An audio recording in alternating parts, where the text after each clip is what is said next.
তো বন্ধুরা এই ভিডিওতে আলোচনা করতে চলেছি ইস্ট বেঙ্গলের নতুন প্লেয়ার যেটা সব থেকে বেশি নিউজে চলছিল ডিমিত্রিয়াস ডায়ামান্টোকস।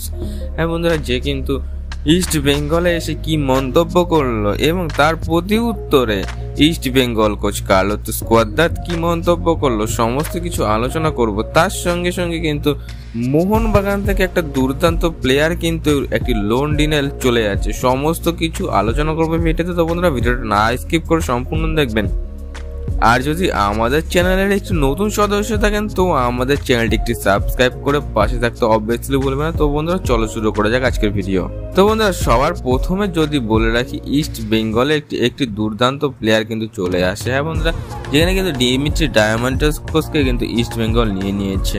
তো বন্ধুরা ডিমিত্রিয়াস ডায়ামান্টোকসকে নেওয়ার পরে কিন্তু ইস্ট বেঙ্গল দল একটি দুর্দান্ত পরিমাণে শক্তিশালী হয়ে গেছে এবং সে এসে কিন্তু সবার প্রথমে তার জার্সি নাম্বারটাই রিভিল করেছে, যেটা কিন্তু তার জার্সি নাম্বার 9 সেটা কিন্তু রিভিল করে দিয়েছে আমাকে ফ্যান্সদের সঙ্গে।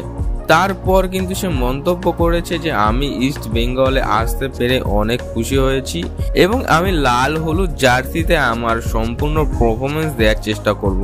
এবং কার্লোস কোয়াদ্রাত কিন্তু তাকে নিয়ে একটি দুর্দান্ত মন্তব্য করেছে। কার্লোস কোয়াদ্রাত বলেছে ভারত এবং আইএসএল এ দিমিত্রির অভিযোজনে অসাধারণ এবং অন্তর্ভুক্তি আমাদের আক্রমণকে ব্যাপকভাবে শক্তিশালী করবে।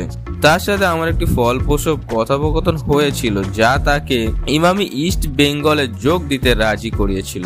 তো বন্ধুরা কার্লোস কোয়াদ্রাতের কথা শুনে কিন্তু বোঝা যাচ্ছে কার্লোস কোয়াদ্রাতের সঙ্গে কিন্তু অনেক আগে থেকে কিন্তু কথোপকথন চলছিল ডিমিত্রিয়াস ডায়ামান্টোকসের সঙ্গে। তো বন্ধুরা তার মাঝেই কিন্তু একটা নতুন নিউজ বেড়ে চলে আসে। হ্যাঁ বন্ধুরা মোহনবাগান থেকে কিন্তু একটি প্লেয়ার বাদ চলে যাচ্ছে। হ্যাঁ বন্ধুরা, যেখানে কিন্তু আরমান্দো সাদিকও কিন্তু বাদ চলে যাচ্ছে মোহনবাগান থেকে। হ্যাঁ বন্ধুরা, একটি লোন ডিলে কিন্তু চলে যাচ্ছে, যেমনটা কিন্তু নিউজ বেড়ে চলে আসে, কিন্তু কোন টিমে যাচ্ছে সেটা কিন্তু বর্তমানে জানা যায়নি। তো বন্ধুরা আশা করা যায় মুম্বাই সিটি এফসি কিন্তু কিংবা চেন্নাই কিন্তু যেতে চলেছে, যেমনটা কিন্তু সূত্র থেকে খবর বেরিয়ে চলে আসে। তো বন্ধুরা ছোট্ট একটা নিউজ নিয়ে এই ছিল আজকের ভিডিওটা ভালো লেগে থাকলে ও ফুটবল একটি ফ্যান্স হয়ে থাকলে চ্যানেলটি সাবস্ক্রাইব করে পাশে থাকতে অবভিয়াসলি বলবেন। তো বন্ধুরা দেখা হচ্ছে নেক্সট ভিডিওতে। ভালো থাকবেন, সুস্থ থাকবেন, হাসতে থাকবেন। Bye bye.